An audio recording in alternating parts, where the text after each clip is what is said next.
Alhamdulillahirrahmanirrahim. Ini sudah ada kursi. Tadi Ustadz Febri menjanjikan buat jamaah yang baru melahirkan atau sedang bersiap-siap untuk melahirkan. Ini maksud dari kursi ini apa Ya, Ustadz? jadi kita akan praktekkan insya Allah biasanya ibu yang setelah melahirkan tuh sulit untuk mengembalikan porsi atau bentuk tubuhnya. Biasa kalau udah melahirkan, kamu gemuk, gak pernah fitness ya. Nah, maka hari ini kita ajarkan sehat dengan kursi. Oh gitu, jadi untuk mengembalikan postur tubuh. Betul. Coba istri saya diundang nih Ustadz. Wah tapi nanti dimarahin sama suaminya dipukul pakai kursi. Enggak Ustadz. Terus gimana Ustadz? Jadi korbannya siapa nih yang akan kita... Jadi kalau kita bicara, ini sambil nanti kita minta bintang tamunya, tapi bintang tamunya sudah kurus, nggak seru. Gitu. Jadi seharusnya yang agak gemuk-gemuk. mungkin gitu. supaya makin langsing Betul, bila perlu kita praktekkan di sini ada timbangan, kita lihat pembakaran kalorinya. Oh, langsung ya hasilnya. Iya. Nah, jadi kalau kita lihat satu aturan ya, ketika wanita itu baru melahirkan, yang pertama membersihkan masa nifas. Jadi sebelum lari ke sini, yang membersihkan masa nifas ini biasa herbal apa yang cocok? Ya herbal apa yang cocok. Nah, maka kita bicara tentang herbal untuk membersihkan masa nifas itu salah satunya adalah madu dan kismis. Madu dan kismis. Nah, madu dan kismis. Kismis yang kuning itu sangat efektif untuk membersihkan masa nifas. Dan dia juga mempunyai karakter untuk melembutkan rahim. Dalam artian dia akan punya regenerasi sel cepat. Ya, jadi kismis dan madu. Jadi untuk masa nifas sebaiknya disediakanlah di rumah madu dan kismis. Madu dan kismis. Nah, lalu untuk terapi ya kita kan sulit. Nggak semuanya ibu-ibu itu mau ke tempat gym ya, mau tempat fitness segala macam. Nah, jadi bisa dengan kursi. Nah, kalau di sini ada beberapa praktek ya, tapi nggak mungkin kita praktekin seperti ini ya, tapi nanti silakan bisa kita praktekkan di rumah. Nah, tapi dengan kursi ini sederhana. Saya kasihan narasumber biarlah saya yang menderita. Oke. Ya. Jadi bisa seperti ini. Yang pertama posisi seperti orang mendayung sepeda, ya. Jadi seperti ini. Oh. Nah. Itu untuk perut biasanya. Bayar berapa, Pak? Pak, depan kiri ya. Iya. Nah, itu bisa seperti itu. Nah, yang kedua untuk membentuk ya perutnya supaya biasa kan orang yang melahirkan itu bentuk perutnya juga kadang berkembang ya, yaitu bergaris-garis. Nah, maka ini bisa ditarik. Nah, oh ini kayak naik yang bebek-bebekan di sungai itu. Iya. Pak jangan ke tengah-tengah Pak, airnya dalam. Ya kalau ada suami sini jangan ditendang. Ya jadi seperti ini. Itu untuk? Nah ini untuk mengatasi perut. Nah biasanya supaya nanti bentuk perutnya itu kembali normal. Oh. Nah bisa juga dengan menggunakan seperti ini. Nah ini kita tarik. Ya kanan kiri, jangan hanya kanannya aja nanti jalannya begini.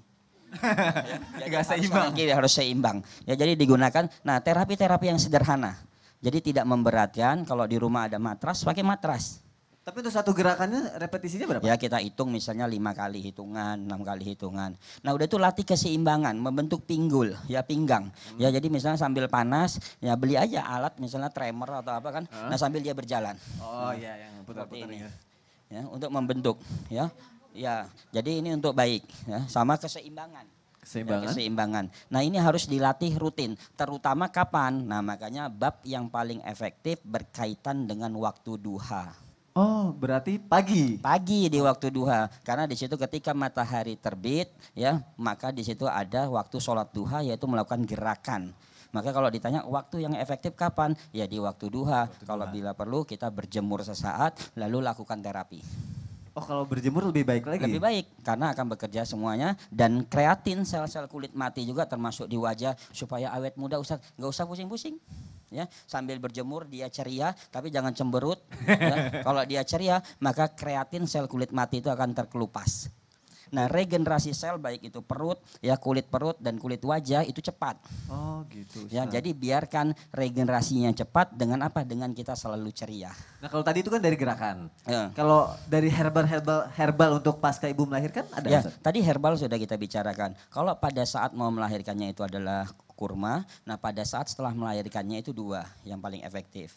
Ya madu dan kismis. Madu dan kismis nah itu. Kismis emas ini sangat efektif. Jadi itu aja yang paling penting? Betul itu aja yang paling penting. Dan yang pasti lagi ya masalah mindset. Pola pikir. Ah itu dia tuh. Ini yang harus Jadi wanita ini jangan takut misalnya, wah kok kamu gemuk. Ya biar saja pada saat kita lagi menyusui kita butuh nutrisi yang banyak nggak ada masalah.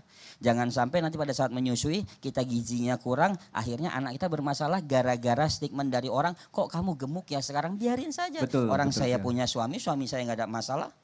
Ngapain? Harus kita rubah. Itu penting tuh jamaah karena yang terjadi saat ini seperti itu. Gemukan ya badannya nggak diturunin lagi apa segala macam. Kecuali dianya gemuk, suaminya kurus. Ya berarti kebalik. Ada yang salah. Ada yang salah. Nah makanya harus kita merubah mindset biar anak kita sehat. Yang penting anak sehat. Biar anak sehat. Nanti setelah udah selesai nyusu, nah kita program diri kita insya Allah jauh lebih baik. Dan mungkin di rumah juga bisa sambil praktekkan gerakan seperti ini sambil betul, juga. Betul. Dan untuk ibu-ibu karena dia nanti biasa anak itu ASI, jangan lupa juga kurma karena kurma memiliki kalsium yang tinggi. Supaya apa? Ketika ASI ya nanti gigi uminya tidak rusak.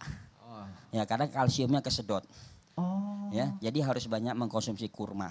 Masya Allah. Jadi ini sangat manfaat insya Allah. Sangat bermanfaat sekali Ustadz dan terima kasih. Jadi jamaah yang di rumah ingetin semuanya sudah diajarkan sama guru-guru kita tadi dan bisa langsung dipraktekkan supaya badan kita bisa kembali seperti semula lagi. Jazakallah khair Ustadz. Makasih Ustadz. Jamaah. Nina penjelasan Ustadz Febri menarik sekali nggak tadi? Menarik sekali ya. Mungkin udah dipraktekin di rumah kali ya. Beberapa udah dipraktekin sih, tapi kayak yang makanan herbalnya belum. Makanya tadi baru tahu, mungkin tinggal terapin yang madu herbalnya. Madu dan kismis itu bagus banget. Nah sebelum kita lanjutkan lagi tausiah kita, masih ada yang mau ditanyain nggak? Ada sih sebenarnya. Sama siapa? Sama Ustazah ini aja deh. Oh Ustazah ini, oke silakan. Di sini aja ya Mas Hani ya. Maaf. Jadi gini Ustazah, beberapa hari lalu itu kan aku ada posting di Instagram mengenai mahar dan pada saat pernikahan gitu. Terus ternyata di kolom komentar tuh banyak laki-laki yang curhat nih Ustazah. Jadi mereka banyak yang bingung untuk memberikan mahar karena ngerasa belum pantas. Misalnya yang diminta dari pihak perempuannya ini terlalu tinggi jadi nggak bisa menyanggupi gitu. Akhirnya ada kegundahan di dalam hati mereka, saya harus gimana ya kalau misalnya mau memantaskan diri dari sana sudah harus menghalalkan segera gitu. Tapi kalau misalnya saya tidak sanggup, apakah saya harus mundur teratur gitu. Nah ini sebenarnya solusinya yang tepat gimana? Apakah harus memantaskan diri dan membuat wanita ini mengerti dengan kondisi ini, atau ya sudah mundur teratur cari yang lain aja yang mau dengan mahar yang sesuai gitu. Ya, ini bingung ya sebetulnya, ini curhatan cowok sebetulnya. Curhatan cowok, ya. temennya tadi ya? Enggak.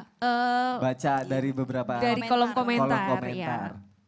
Bagaimana jika seorang laki-laki, dia itu mau melamar calon istrinya, tapi calon istrinya itu dari pihak calon istrinya maharnya minta yang besar sekali, yang di luar kemampuan, batas kemampuan si calon suami itu kan. Nah ini calon suaminya mendingan mundur teratur aja atau tetap perjuangkan gitu ya, walaupun cicil menyicil gitu.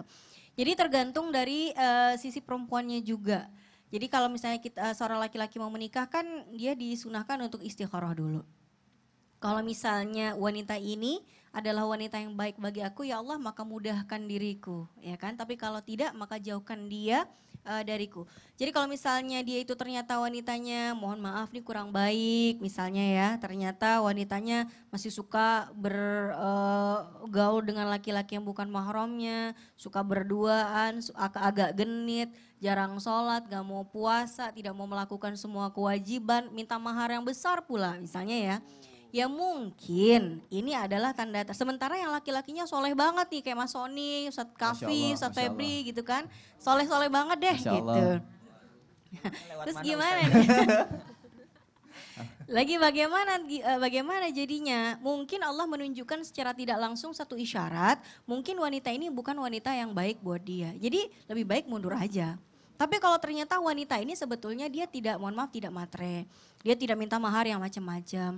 Tapi karena dia dari keturunan yang ya luar biasa ya, yang baik banget. Tapi di kalangannya itu ya kalau misalnya maharnya itu murah akan jadi perbincangan yang tidak baik di kalangan keluarga, di kampungnya juga. Jadi ya memang harus maharnya tinggi. Ya sudah, perjuangkan saja. Kenapa? Karena memang dalam syariat Islam pihak perempuan boleh meminta mahar setinggi-tingginya, walaupun dengan catatan ya Rasulullah mengatakan sebaiknya minta mahar yang semudah-mudahnya buat suaminya. Jadi kalau si suami ini tetap mau memperjuangkan nggak apa-apa, perjuangkan saja. Cicil juga nggak apa-apa. Gitu misalnya minta maharnya apa nih? ATM gedor 5 pintu gitu ya. Tahu ATM gedor nggak Mas Sony? Apa tuh ATM gedor? Kontrakan yang tiap awal digedor keluar duit. Itu ATM gedor. Harus digedor dulu kalau mau keluar duit. Kalau misalnya maharnya tem gedor 5 pintu nih, dicicil misalnya selama 10 tahun, boleh nggak apa-apa. Demi wanita yang solihah, hafidhoh, qanita, jamila, wah segala macam semuanya ada dalam dirinya. Dan ternyata orang tuanya mengharuskan seperti itu nggak apa-apa. Nanti oleh istrinya akan dicatat sebagai perjuangan suamiku. Wah gitu, nggak apa-apa. Masya Allah, jazakillah khair Ustazah. Sekarang saya mau nanya sama Ustazah. Ustazah mohon izin. Jadi gini Ustazah, nih perempuan, wanita yang selalu ingin dimengerti, tapi banyak juga yang cemburuan. Sedangkan ada kasusnya suami yang memiliki istri itu lebih dari satu. Nah itu gimana cara mengambil teladan Rasulullah ketika menghadapi istri yang cemburu dengan istri yang lainnya. Oh iya, ini rada sensi nih. Rada sensi nih, makanya pertanyaannya sulit sekali dan mungkin mohon bantuannya Ustazah. Oh ya baik. Silakan. Jadi masalah cemburu itu bukan karena dalam masa poligami ya Bu ya, sesama istri saling cemburu itu wajar sih. Kenapa? Karena di masa Rasulullah sendiri, Rasulullah punya beberapa istri dan tetap istrinya Rasulullah itu adalah yang paling solihah semuanya di antara kita semua, di antara semua wanita-wanita umatnya Rasulullah, ya istri-istri Nabi lah yang paling solihah. Tapi solihahnya wanita tetaplah mereka adalah wanita yang dipenuhi dengan rasa cemburu. Jadi istri-istrinya Nabi juga terkadang masih cemburu juga Bu. Tapi bagaimana kita atau bapak-bapak ini ingin meneladani Rasulullah SAW dalam menghadapi kecemburuan istrinya. Rasulullah nih Bu, ini ada cerita nih ketika Aisyah dan Hafsah cemburu. Manakala Rasulullah itu memuji suguhannya Zainab. Zainab itu ketika kalau misalnya Nabi lagi ke rumahnya Zainab, Zainab menyuguhkan madu yang sudah dia olah sedemikian rupa. Lezat banget. Maka saking lezatnya nih, begitu Nabi pulang ke rumahnya Aisyah, pulang ke rumahnya Hafsah, Nabi keceplosan, enak banget deh madu suguhannya Zainab. Nah, namanya perempuan ya Ibu ya Bapak ya, namanya perempuan nih. Kalau ada suami yang memuji masakan wanita lain, pasti panas rasanya. Ya nggak sih Bu? Iya pasti. Nah, maka kemudian Aisyah dan Hafsah diriwayatkan sangat cemburu dan lagi ngambek sama Nabi. Sampai-sampai kata Nabi, kalau begitu aku haramkan madu atas diriku, kata Nabi. Langsung ketika itu Nabi ditegur sama Allah di dalam surat At-Tahrim. Nah, maka di sini ada beberapa hikmah harus kita pelajari di sini bahwa janganlah sebagai istri kita terlalu ngambek Bu. Sampai-sampai membuat suami kita jadi mengharamkan apa yang kata Allah halal. Kemudian selanjutnya contoh ketika istri-istrinya Rasulullah lagi pada cemburu ketika saat itu Nabi menerima tamunya Nabi, kafilah yang datang di rumahnya Aisyah. Ketika itu tamu tersebut datang, kan Aisyah dan khadimnya dan pembantunya itu menyuguhkan masakan untuk tamu-tamunya Nabi. Dan ketika sedang berbincang-bincang dengan tamu, tiba-tiba rumahnya Aisyah diketuk. Assalamualaikum, dibukalah pintunya oleh Nabi. Kemudian ternyata yang mengetuk pintu itu adalah pembantu salah satu istrinya Nabi yang lain. Yang juga ingin nyumbang hidangan buat tamunya Nabi. Aisyah sepertinya kurang suka. Ini kan rumahku, kenapa istrinya Nabi yang lain mau ikut-ikutan menyuguhkan hidangan? Mungkin seperti itu di dalam hati beliau. Maka kemudian Aisyah mau mengambil masakan dari pembantu istri yang Nabi yang lain, tapi ternyata jatuh dari tangannya Aisyah Bu. Jatuhlah masakannya, pecahlah tempat makanannya. Apa Bu kira-kira yang dilakukan oleh Nabi? Melihat Aisyah memecahkan pinggan istrinya yang lain. Kira-kira kalau bapak-bapak zaman now ngapain nih Bu? Gimana sih? Ya kan, cemburu-cemburu aja, nggak usah mecahin dong gitu kan. Tapi Nabi nggak begitu. Kata Nabi, Aisyah masuklah ke dalam.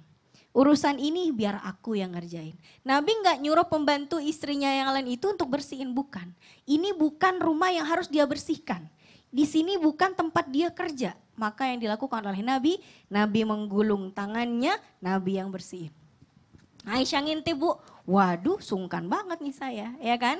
Jadi Rasulullah memperlihatkan akhlak yang mulia terhadap istrinya, walaupun istrinya marah dan cemburu, tapi Nabi tetap tidak mempermalukan istrinya di hadapan tamu-tamunya, tapi mencontohkan sikap yang lembut, yang tidak pemarah, yang tetap memuliakan istrinya di hadapan dirinya dan di hadapan orang lain. Masya Allah.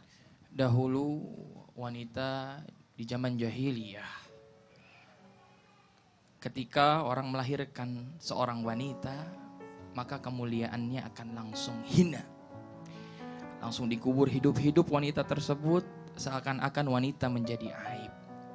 Di zaman Yunani kuno pada saat itu, wanita hanya dijadikan pelampiasan semata. Pelampiasan hawa nafsu yang birahi, yang na'udzubillah bisa merusak kehormatan wanita. Namun datang risalah Nabi SAW meninggikan kemuliaan dari wanita. Oleh karena itu, bagi para wanita dan kita semua, hendaklah kita bersalawat kepada Nabi SAW, bersyukur Nabi SAW senantiasa meninggikan derajat kaumnya. Amin amin ya rabbal alamin. Alhamdulillahirrabbilalamin. Terima kasih yang sedalam-dalamnya untuk guru-guru kita yang tercinta. Nina, terima kasih sudah datang. Sama-sama. Terima kasih jamaah yang sudah menyaksikan Islam itu indah. Semoga Allah memuliakan kita dan meninggikan derajat kita. Ya Allah, begitu indah ajaran Islammu. Sampai ketemu lagi besok di Islam itu indah. Wassalamualaikum warahmatullahi wabarakatuh.